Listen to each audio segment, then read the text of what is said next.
Whenever something like this happens, the first group of people you feel for are the fans. Yeah. And it happens too often. It's happening again. You know, they've got this 12-point deduction. It could be another 9 as well. That'd be 21 points, which would go, you know, from as bad as it is to even worse. And then survival, of course, there'd be a huge question mark, of course. And then if they were to slip down, there's less money coming into the club. More redundancies, more people losing their jobs. And it could be the beginning and the end.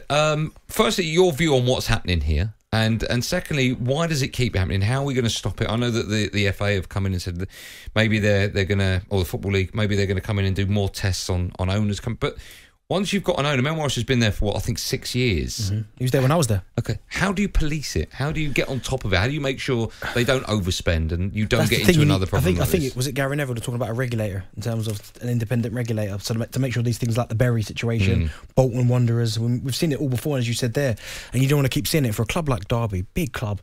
It's sad to see, because obviously I was there in 2015 where it was healthy, it was all fine, and to see it kind of progress to this state, it is really sad. And you said that you feel for the fans, but not only that as well. I mean, obviously, as I said, I was there. I feel for the people that are there, not the players, because I think the players will always be okay. You know, the people that have been there, I mean, the people in the kit room, or the staff that have been there for a long, long time. The tea lady is always the obvious one, isn't it? But like, it's not good. And you're right, Wayne Rooney, when you hear him speak, there is frustration, because him being the manager and him saying, first of all, him hearing about it on Sky Sports News, I think that's awful. I think he needs to be at the forefront. That's terrible. He's the one who's got to get the players motivated, get them on the pitch. And some of these players, late payments, some of them weren't getting paid. He's the one who's got to motivate these players. So he needs to know exactly every step of the way what's going on. And the fact that they've not done that, I think he's totally right in terms of they've dealt with the situation poorly, because he's the manager. He's the one expected to go out there, get the best out of the players, to get the job done, to win games.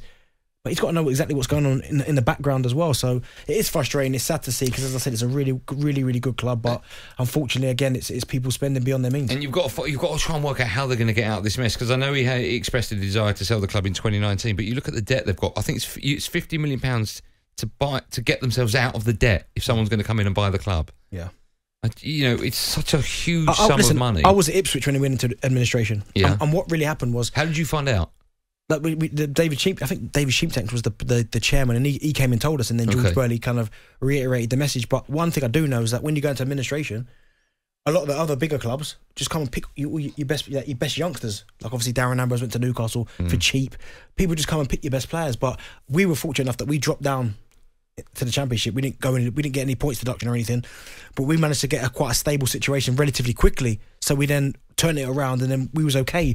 But for this Derby County, with apparently the amount of debt that they're in, it's frightening. It's frightening. And you start wondering, well, what happens to things like the academy? How do they keep funding that?